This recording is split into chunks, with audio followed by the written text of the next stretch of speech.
eh, kenapa baginda Rasulullah tidak mengambil peluang dengan tawaran yang diberikan oleh orang-orang kafir Quraisy tadi, harta, tahta, kuasa. Kenapa tak diambil saja oleh Nabi? Lalu digunakan tahta, kuasa, harta untuk kepentingan dakwah. Kan boleh untuk berpikir begitu. Tujuannya dakwah. Kata Syekh di sini mengatakan, inna syariat al-islamiyah ta'abbadatna bil wasail kama ta'abbadna bil ghayat. Syariat Islam ini memerintahkan kita beribadah dengan mengambil sebab-sebab yang boleh dalam syarak untuk tujuan-tujuan yang dimuliakan di dalam syarak. Yakni untuk sampai kepada tujuan yang mulia, kita kena mengambil sebab yang mulia. Jangan ada unsur penipuan pada awalnya untuk sampai kepada tujuan yang mulia. Jangan sampai menipu, oke, tapi aku terima, oke, aku tak cakap. Tapi nanti nak digunakan untuk hal yang tujuannya dia yang mulia, tapi dengan cara tidak mulia, dengan menipu, dengan berdusta terlebih dahulu. Kata Syekh mengatakan, sebagaimana kita diperintahkan untuk sampai kepada matlamat, supaya kita berusaha sampai kepada matlamat yang mulia, kita pun juga diperintahkan untuk mengambil cara yang mulia.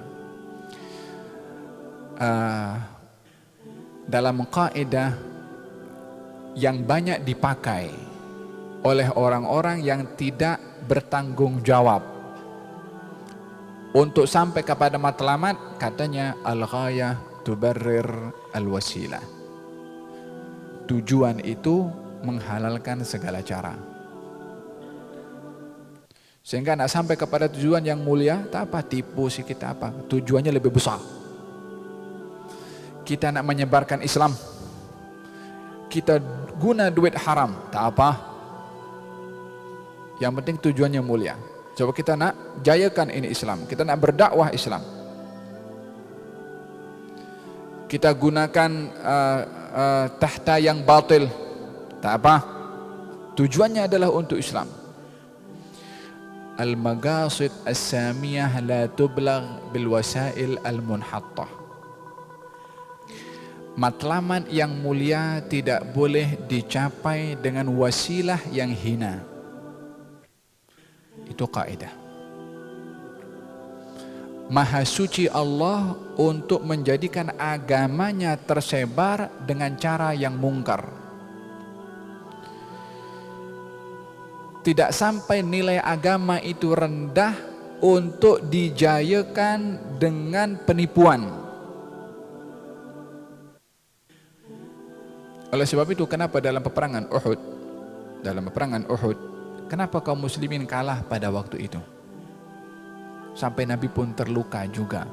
70 orang syahid dalam peperangan itu. Walaupun dalam perang Badar jumlah kaum muslimin hanya 300 lebih, jumlah kaum musyrikin lebih kurang 1000, Nabi menang. Apa sebab?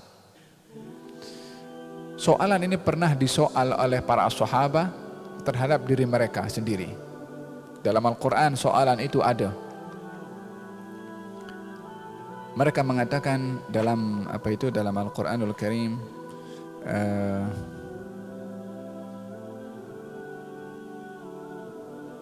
dalam surat apa itu? Falhasil mereka mengatakan, anna hadha, macam mana ini boleh berlaku kepada kami, yakni kami kalah, sementara dalam peperangan Badar kami menang, dalam peperangan Uhud kami kalah. Walaupun dalam perang Badar jumlahnya lebih sedikit, dalam perang Uhud lebih besar. Anna hadha, macam mana ini berlaku? Allah menjawab, qul, katakan wahai Rasulullah Muhammad kepada mereka yang bertanya, kenapa kita kalah? Kenapa kami kalah? Qul huwa min indi anfusikum. Ini sebab kamu sendiri. Kekalahan ini kamu alami disebabkan kamu sendiri. Apa maksudnya kamu sendiri? itu para pemanah yang diperintahkan oleh Nabi untuk tidak turun daripada gunung menang atau kalah, mereka juga turun melakukan pelanggaran arahan yang diberi oleh Nabi kepada mereka. Sebahagian mereka yang turun daripada gunung melanggar perintah Nabi, dan pelanggaran kepada perintah Nabi satu kesalahan, maka Allah tidak akan memberikan kejayaan dan kemenangan kepada Nabi dan juga kepada para sahabat dengan berlakunya pelanggaran kepada Nabi, sehingga akan dinilai walaupun ada pelanggaran kita boleh menang. Allah tak mau hal itu berlaku. Tak akan diberikan kemenangan dengan berlakunya pelanggaran kepada hukum hakamnya Allah Subhanahu wa ta'ala.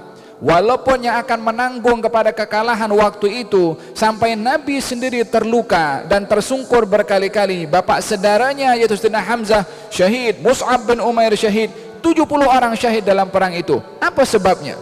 Kalau bukan karena golongan yang melanggar arahan Nabi sallallahu alaihi wasallam. Itu satu tajribah, satu pengalaman yang supaya menjadi ikutan kepada umat sepanjang zaman. Kita bukan ingin menilai mereka yang melakukan kesalahan dipersalahkan oleh kita zaman sekarang, tidak. Mereka yang melakukan kesalahan pada waktu itu, Allah sendiri bagi tahu dalam Quran, walaqad afallahu anhum, Allah maafkan mereka. Bas, kalau Allah sudah maafkan, siapa boleh bercakap tentang mereka? Dalam Al-Quran Allah ceritakan tentang kesalahan mereka, dalam Al-Quran juga Allah maafkan kesalahan mereka. Tetapi itu realiti sejarah yang perlu diambil, bahwasanya Allah tak akan beri kemenangan dengan pelanggaran kepada hukum hakam Allah. Kalaupun ada kemenangan diberikan oleh Allah kepada orang yang melakukan pelanggaran hukum hakam Allah, maka perang Uhud adalah mereka berhak untuk mendapatkan kemenangan karena di situ ada Nabi. Tapi kekalahan dialami oleh mereka, apa sebab? Pelanggaran kepada hukum hakam Allah, supaya menjadi neraca kepada umat Islam sepanjang zaman. Bila mana ingin mendapat kemenangan, jangan melakukan pelanggaran kepada hukum hakam Allah. Al-maqasid as-samiyah la tublagh bil wasail al-munhattah. Tujuan yang mulia tidak boleh dicapai dengan cara yang tidak mulia. Lil wasail hukmul maqasid. Wasilah, prasarana, hukumnya itu sama dengan matlamat. Yakni kalau matlamatnya, objektifnya bagus, caranya pun juga mesti bagus. Tidak boleh menggunakan konsep al-ghayah tubarrir al-wasilah, tujuan menghalalkan segala cara. Tak boleh ini guna pakai, tapi yang boleh dipakai al-ghayah tuqarrir al-wasilah. Tujuan tuh mesti menentukan jalannya. Faham dong? Hada berkenaan dengan kenapa Nabi menolak daripada tawaran-tawaran yang diberikan oleh kaum musyrikin terhadap baginda Rasulullah sallallahu alaihi wasallam, karena penerimaan itu walaupun tujuannya adalah untuk membela kepada agama, tapi cara penerimaannya penuh dengan penipuan ataupun al-khida', pendustaan, maka ditolak oleh Nabi sallallahu alaihi wasallam.